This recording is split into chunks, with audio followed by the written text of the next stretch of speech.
అదండి థంబ్‌నెయిల్‌లో మనం చూసాం కదా, కాలీఫ్లవర్ పకోడీ. దీన్ని చిన్న చిన్న మార్పులు చేసి గోబీ 65, కాలీఫ్లవర్ 65 చేస్తారు. నేను డైరెక్ట్గా చేసేది కాలీఫ్లవర్ పకోడీ. దీనికి కావాల్సిన పదార్థాలు అది ఏంటిదని చూసే ముందర చిన్న విషయం అండి.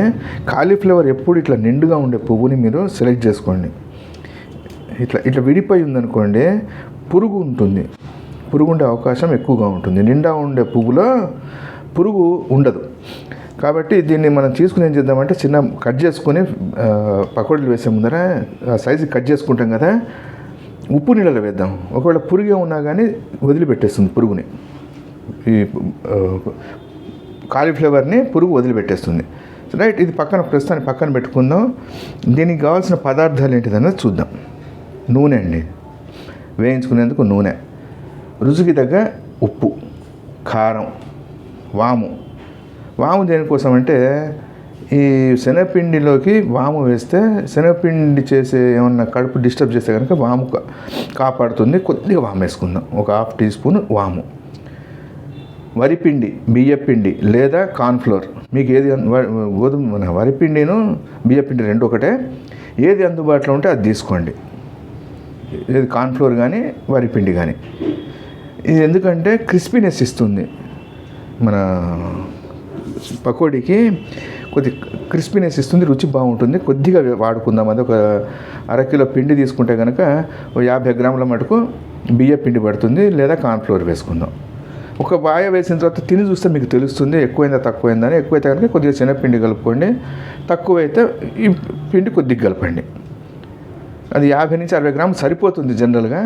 చూసుకోండి, ఒక్కసారి చూసిన తర్వాత కరెక్ట్గా తెలుస్తుంది. రైట్, ఇది ప్రాసెస్లోకి వెళ్ళే ముందర మీరు ఛానల్ సబ్స్క్రైబ్ చేసుకొని వీడియోని షేర్ చేసి రండి.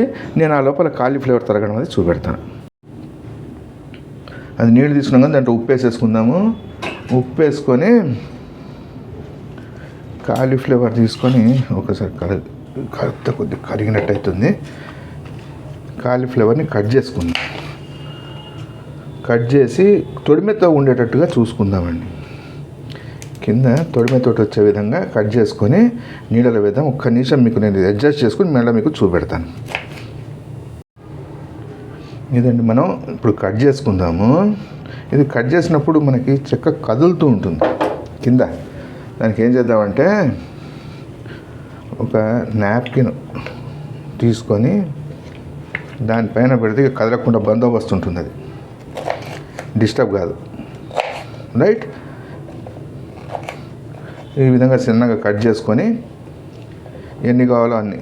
ఇది కట్ చేసిన తర్వాత పిండి ఎంత కావాలన్నది తెలుస్తుంది మనకి. పిండికి తగ్గ ఉప్పు, కారము అవి వేసుకుందాం. మీకు ఇది కట్ చేసిన తర్వాత పిండి కలిపేటప్పుడు మిగతా భాగంలోకి వస్తాను.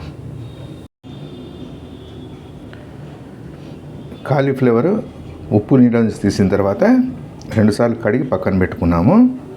రైట్, ఇప్పుడు ఏం చేసాము, ఇంకో పాత్రలో శనగపిండి, దగ్గర ఒక 100 గ్రాముల శనగపిండి తీసుకున్నాను.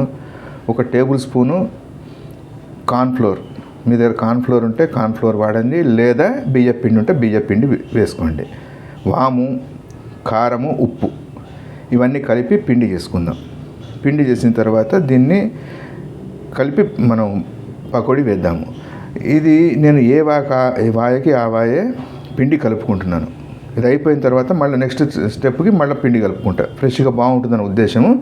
రైట్, ఇది మీకు స్నాక్స్ లాగా బాగుంటుందండి, భోజనంలోకి అన్నంలోకి బాగుంటుంది. పిల్లలు 1-2 ముద్దలు ఎక్కువ తింటారు, ఇది అడిగి వేయించుకుంటారు, చాలా బాగుంటుంది. నేను ఇది మిగతా ప్రాసెస్, అది పిండి అది కలిపిన తర్వాత మిగతా ప్రాసెస్కి వెళ్ళే ముందర మళ్ళీ మీకు నెక్స్ట్ స్టెప్ చూద్దాం. పిండిలో ఉప్పు అది సరిపోయింది. ఇప్పుడు ఏం చేద్దాము, కాలీఫ్లవర్, గోబీ పువ్వు దాంట్లో ఎన్ని పడతాయి అందాజా వేసుకుందాము. ఇప్పుడు ఏమైంది, నూనె కాగింది. ఒకటి వేసి చూశాను కాగిందో లేదో అని. హై మీదనే పెట్టుకొని వేసేసి సిమ్ చేసుకుందాం. రైట్, పిండి వీటికి సమానంగా అన్నిటికీ పట్టేటట్టుగా చేసుకొని వేడి నూనెలో వేసేసుకుందాం. వేసి ఒక 2 నిమిషాల తర్వాత తీసేస్తే వేగుతాయి. రైట్. మీకు మిగతా వేగిన తర్వాత మిగతా విషయాలు అవి చూద్దాం. ఇదండి మనకి పూర్తయినటువంటి గోబీ పకోడీ. మంచి చల్లటి వాతావరణంలో వేడివేడిగా చేసుకుని తింటే చాలా బాగుంటుంది. సాస్ తోటి పిల్లలు చాలా ఇష్టంగా తింటారు. మీరు అన్నంలో కూరలాగా కూడా దీన్ని తినవచ్చు. ట్రై చేయండి, ఎలా ఉందో కామెంట్ చేయండి. మరో మంచి వంటతో మళ్ళీ కలుద్దాం. థ్యాంక్స్.